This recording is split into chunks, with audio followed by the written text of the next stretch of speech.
What's your number one tip for homeowners hiring somebody in your trade, a general contractor? My number one advice for homeowners? I think my number one advice for homeowners is do your research. Don't just trust or believe the first contractor that you hire.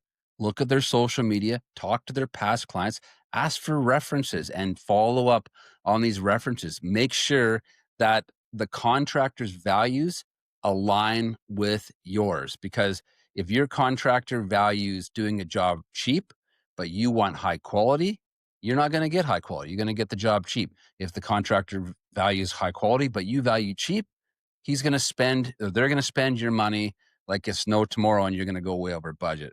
So a good contractor doesn't just build, they communicate, they educate, and they deliver what you want. So when you say about reviews and testimonials, so what should somebody look at? Like social media, Google Business Profile, what exactly do you recommend? And how would you recommend? Because here's a question that I have. I know a guy that he has a plumbing company and he does an amazing job. It's part of our business network, but he doesn't get a lot of reviews because he basically doesn't even ask about reviews. The vast majority of his work is referral. He's like, I don't really need that. Well, on people's social media, what are they talking about? Are they talking about how you can hire them? Or are they talking about how they want to make more money or they're desperate for a job? If they're always selling themselves, there's a problem there. What they should be talking about is what they value, how they communicate with their staff. Like they should be honoring their staff and their employees. They really should be educating, and you can get a sense of who someone is by what they talk about. If they're always talking about money, that's their focus. If they're talking about quality or education, that's their focus. So you really got to pay attention to what they're doing on their social feeds. What if somebody doesn't post on social media? Pardon me?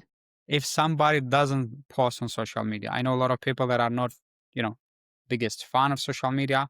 I use it, you use it, but there are also a lot of other people that basically like, this is what it is. I don't want to use it. How else? So What if else? if a contractor's not really into social media, then you could look at, well, who are your past 5, 6 customers? Can I have their name? Can I call them directly? Because if you've burnt a bridge, like let's say I burn a bridge with a customer, which has probably only happened once in the 30 years, that customer is more likely to say, "Yeah, I'll take a phone call from one of your next homeowners, so I could tell them how great it was working with you." If you burn a bridge, the customer's gonna be like, "I don't, I don't want to," and the contractor's not gonna want to give that number out either.